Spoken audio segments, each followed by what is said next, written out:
Bapakku peluk jamahan tanganmu di tempat ini Tuhan. Bapa curahkanlah kuasa Roh-Mu, ku nantikanmu. Bapakku peluk jamahan tanganmu di tempat ini Tuhan. Bapa curahkanlah kuasa Roh-Mu, ku nantikanmu. Tuhan curahkan sekarang ini Tuhan. Penuhi aku, penuhi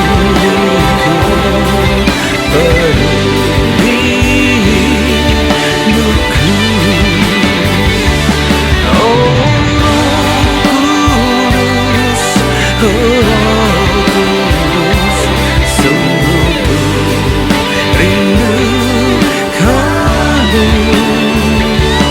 Urapi aku, urapiku dengan kuasa Roh-Mu.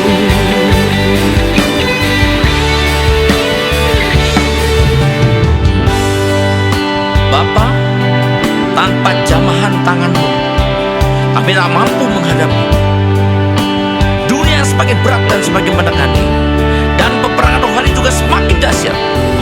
Kami perlu urapan-Mu, kami perlu kuasa-Mu, agar kami umat-Mu keluar sebagai umat pemenang. Haleluya, haleluya. Bapakku peluk jamahan tangan-Mu di tempat ini Tuhan. Bapa curahkanlah kuasa Roh-Mu, ku nantikanmu. Tuhan curahkanlah sekarang ini Tuhan. Penuhi aku, penuhiku, penuhi hidupku. Oh Roh Kudus, sungguh ku rindukanmu. Urapi aku, urapiku dengan kuasa Roh-Mu. Urapi aku, urapiku dengan kuasa Roh-Mu. Urapi aku, urapiku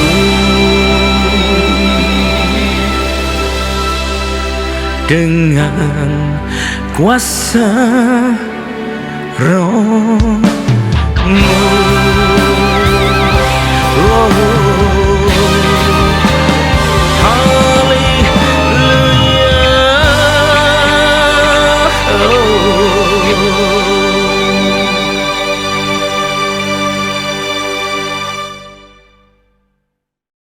Shalom, selamat berjumpa kembali saudara kasih Tuhan. Mari kita persiapkan diri kita untuk segera masuk dan menerima firman Tuhan. Sebelumnya mari kita berdoa. Terima kasih Tuhan, kami umat-Mu siap menyambut firman-Mu. Urapilah kami semua dan urapi hamba-Mu yang akan menyampaikan firman ini, agar firman ini tidak kembali dengan sia-sia, tapi boleh tumbuh dalam hidup kami dan menghasilkan buah buah yang baik dan berlipat ganda, yaitu sampai 30 kali, 60 kali, bahkan 100 kali ganda. Dan berikanlah pada kami semua Tuhan urapan roh hikmat dan wahyu daripadamu, agar kami boleh menangkap dan mengerti maksud dan isi firman-Mu ini dengan baik dan benar, yaitu tepat seperti apa yang Kau maksudkan kepada kami semua. Terima kasih Tuhan, kami siap sambut firman-Mu ini hanya dalam satu nama yang berkuasa, yaitu nama-Mu, Tuhan Yesus Kristus. Haleluya, amin. Nah, mari kita persiapkan diri kita untuk masuk dalam firman Tuhan. Tema dari firman Tuhan pada saat ini saya pilihkan yang bertemakan berhala yang tidak disadari, atau memberhalakan sesuatu yang tidak disadarinya bahwa itu sebenarnya adalah berhala juga, ya. Tuhan jelas sangat tidak menginginkan bagi kita orang percaya, umatnya, untuk menyembah berhala atau memberhalakan sesuatu, ya, atau terlibat dalam penyembahan berhala. Firman Tuhan mengajar kepada kita baca dulu pertama di kitab Imamat 19 ayat 4, mulai dari perjanjian lama dulu, ya. Imamat 19 ayat 4. Janganlah kamu berpaling pada berhala-berhala, dan janganlah kamu membuat bagimu dewa tuangan, akulah Tuhan Allahmu. Berikutnya lagi kita lihat di 1 Korintus 8 ayat 7. Ya, 1 Korintus 8 ayat 7. Surat 1 Korintus 8 ayat ke-7. Firman Tuhan mengatakan kepada kita, menuliskan, memesankan dengan jelas supaya kita bisa terus mengingat-ingatnya dan melakukannya dalam kehidupan kita. Kita lihat di 1 Korintus 8 ayat ke-7. Tetapi bukan semua orang yang punya pengetahuan itu. Ada orang yang masih terus terikat pada berhala-berhala, makan daging itu sebagai daging persembahan berhala. Dan oleh karena hati nurani mereka lemah, hati nurani mereka itu dinodai olehnya, ya. Kita baca lagi di kitab Yeskiel 20 ayat 18. Yeskiel 20 ayat 18. Maka aku berkata pada anak-anak mereka di padang gurun. Arti padang gurun bisa juga berarti di masa-masa kesusahan.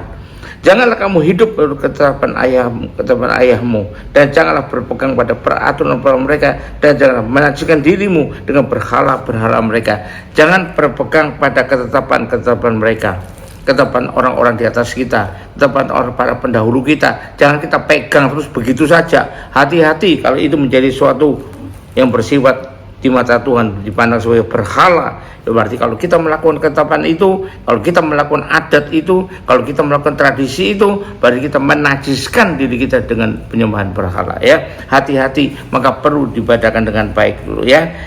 Nah, ini tentang penyembahan berhala dan ketidaksenangan Tuhan pada orang percaya yang masih menyembah berhala, masih terikat dengan menajiskan diri terhadap melalui penyembahan berhala.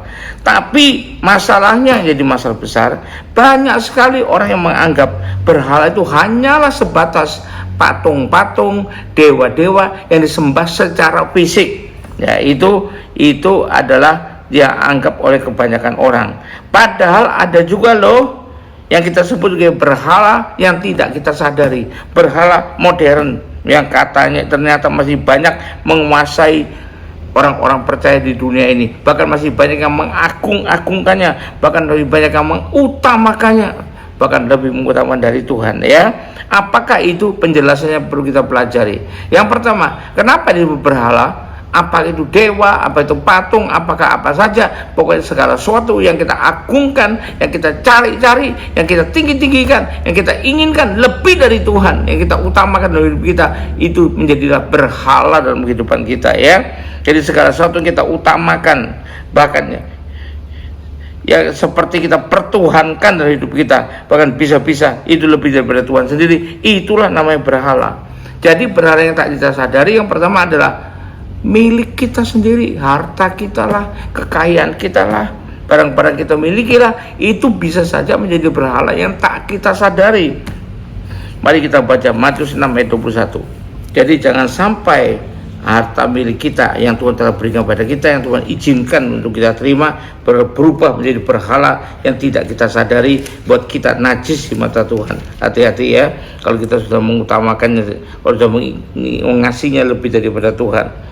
Ayat 21 mengatakan, karena di mana hartamu berada, di situ juga hatimu berada. Berarti situlah kau utamakan dia, kau pentingkan sekali dia, bahkan lebih daripada Tuhan. Dan itulah berhala di dalam hatimu, kata Tuhan. Jelas sekali ya. Ayat 19 mengatakan, janganlah kamu mengumpulkan harta di bumi ngengat dan karat merusakkannya, dan pencuri membongkar serta mencurinya nggak ada gunanya karena tidak kekal.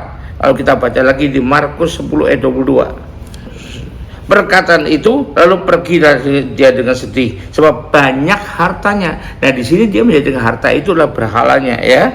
Lalu kita baca lagi Lukas 12 ayat 21. Demikianlah jadinya dengan orang yang mengumpul harta bagi dirinya sendiri, jikalau ia tidak kaya di hadapan Allah, karena harta itu menjadi berhala dalam hidupnya ya. Juga bukan cuma harta saja, milik lainnya ya, barang-barang kesukaannya.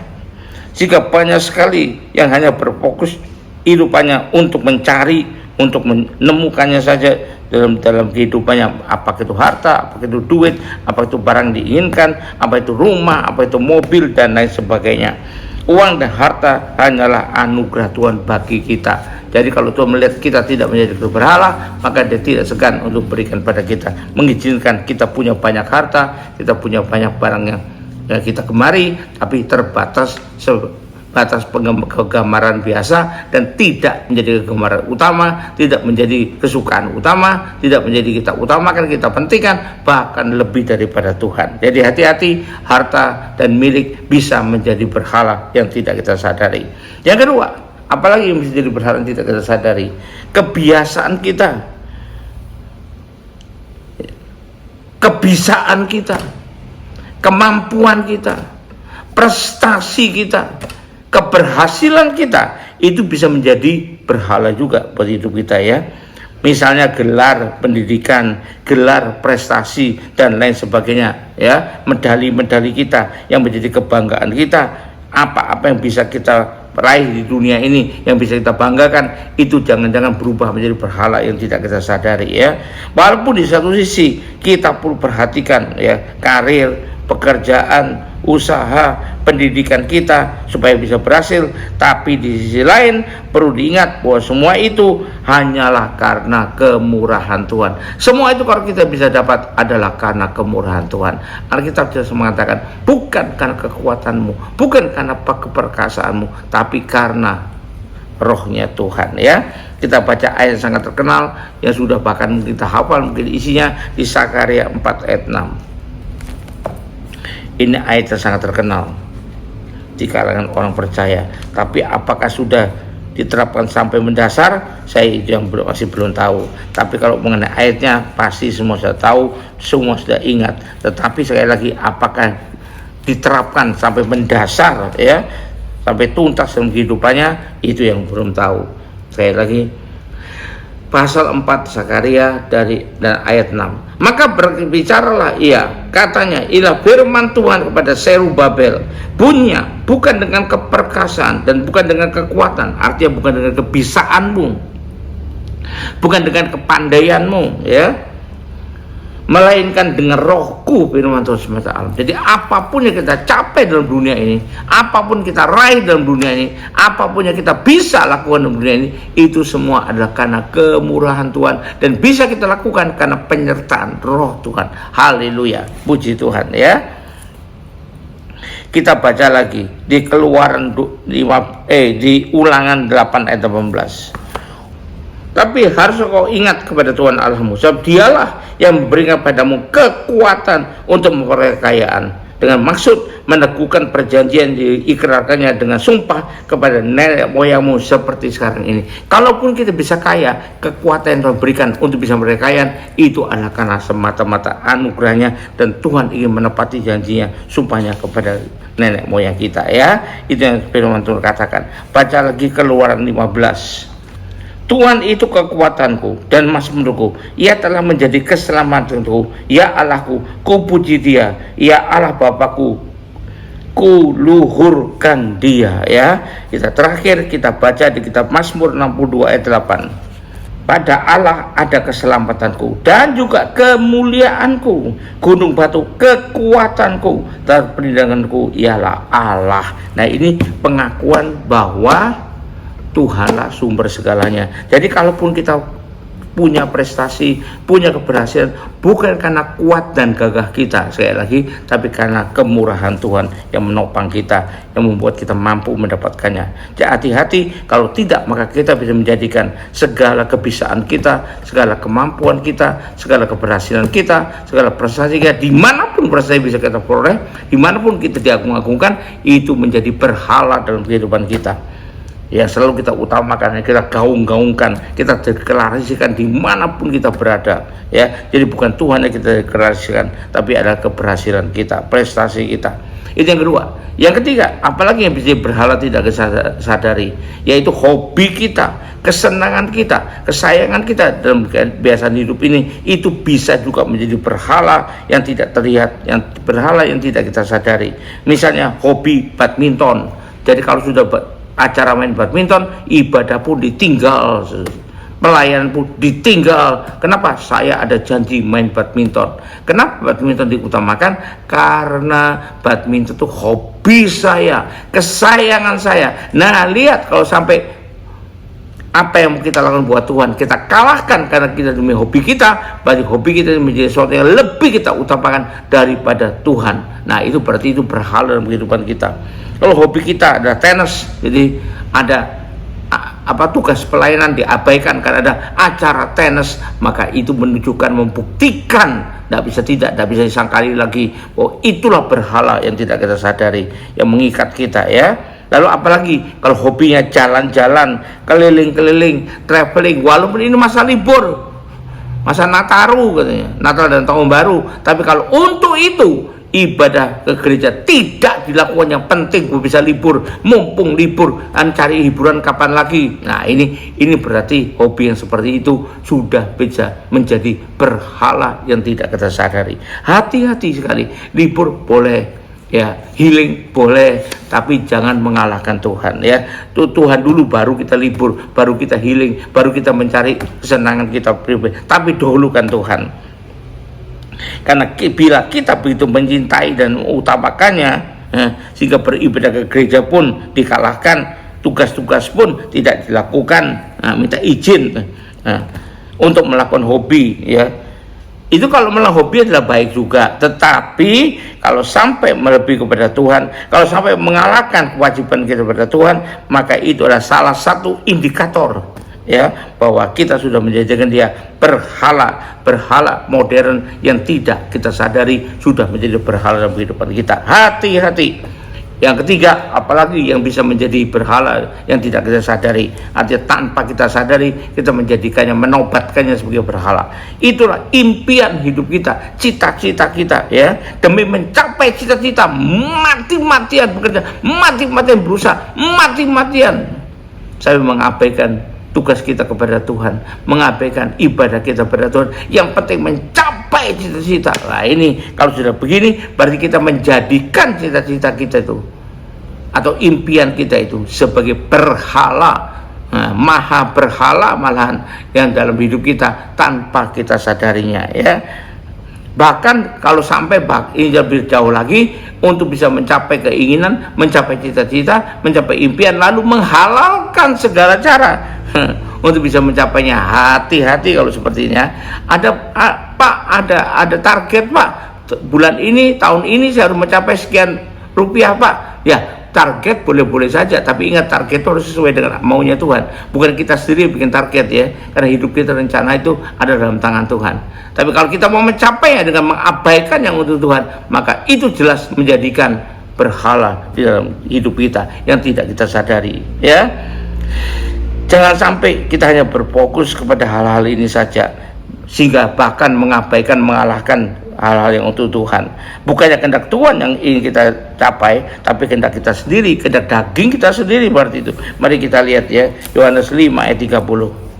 Aku tidak dapat berbuat apa-apa dari diriku sendiri. Aku menghakimi sesuai dengan apa yang aku dengar, dan penghakiman ku adil, sebab aku tidak menuruti kehendakku sendiri, melainkan kehendak Dia yang mengutus aku. Jadi kalaupun kita punya cita-cita, punya impian, punya tujuan, punya visi, harus sesuai dengan kehendak Tuhan, bukan dengan kehendak kita sendiri atau orang-orang dekat kita atau para pengikut kita, bukan ya. Berikutnya kita baca di Matius 6 ayat 10. Firman Tuhan mengatakan pada kita, datanglah kerajaanmu, jadilah kehendakmu di bumi seperti di surga. Bukan jadilah kehendakku loh ya, tapi jadilah kehendakmu. Jadi kalau kita punya cita-cita ingin kita capai, bahkan ingin dengan mati-matian kita capai ya, maka harus sesuai dengan kehendak Tuhan. Dan kehendak Tuhan yang pertama, kasihlah Tuhan Allahmu lebih dari segalanya ya, termasuk dari cita-cita kita. Baik sekali kalau kita mau mencapai cita kita dengan giat, tetapi jangan sampai mengalahkan Tuhan. Hati-hati. Jadi apa kesimpulannya? Ini yang seringkali buat orang tidak sadar, orang kalau tidak berhati-hati. Jangan sampai segala sesuatu dalam hidup ini kita utamakan, walaupun alasannya ada secara manusia, tetapi kita mulai meninggalkan Tuhan, mengabaikan Tuhan, menomorduakan Tuhan dibanding dengan ini semua, maka tanpa sadar kita menajiskan diri kita dengan penyembahan berhala yang tidak kita sadari. Berhala yang kita sebut dengan berhala modern, tidak kelihatan, tidak disadari, tapi sebetulnya itu dalam pandangan Tuhan, penilaian Tuhan adalah berhala dalam kehidupanmu, dan itu adalah najis dalam pandangan Tuhan. Hati-hati biar kita semua bisa menilai kehidupan kita, menjaga kehidupan kita, merawat kehidupan kita dengan sebaik-baiknya sesuai dengan kehendak Tuhan. Haleluya, puji Tuhan. Mari kita akhiri ibadah ini dengan terima berkat dari Tuhan. Angkat dua tanganmu, terima berkat Tuhan. Kembalilah ke aktivitas masing-masing dengan berkat yang terbaik dari Allah Bapa di sorga, dengan kasih karunia dan damai sejahtera dari Tuhan kita Yesus Kristus, dengan urapan yang luar biasa, kekuatan, penghiburan, pimpinan dari Roh Kudus yang menyertai kita mulai saat ini sampai sepanjang tahun ini, sampai Maranatha Tuhan datang kembali, bahkan sampai selama-lamanya. Biar ini menyertai kita semua. Orang yang percaya katakan amin. Haleluya, puji Tuhan. Sampai jumpa di acara lainnya. Haleluya.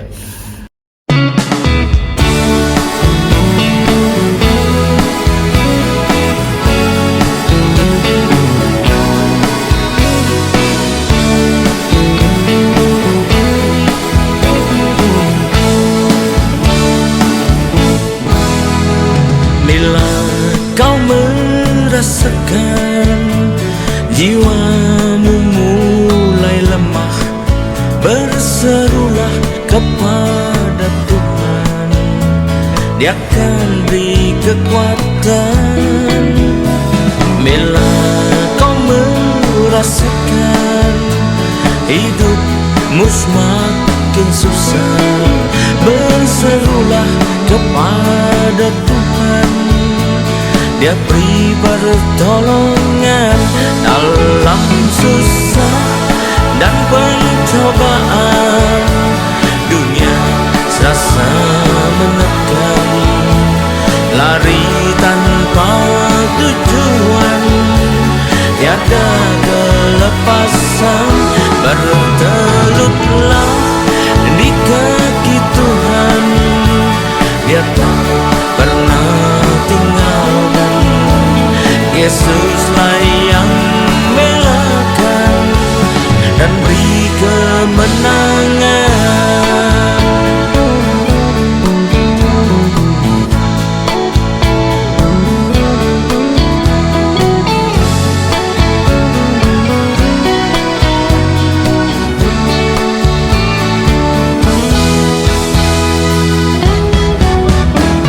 Bila kau merasakan jiwamu mulai lemah, berserulah kepada Tuhan, Dia akan beri kekuatan. Bila kau merasakan hidupmu semakin susah, berserulah kepada Tuhan, Dia beri pertolongan dalam susah dan pencobaan. Dunia serasa menekan, lari tanpa tujuan,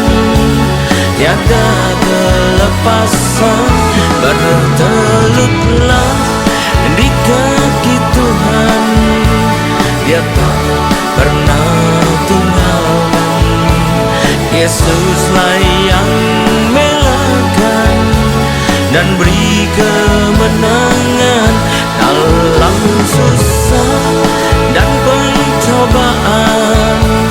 Dunia serasa menekan, lari tanpa tujuan, tiada kelepasan, bertelutlah di kaki Tuhan.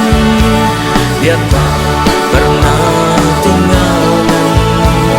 Yesuslah yang melakukan dan beri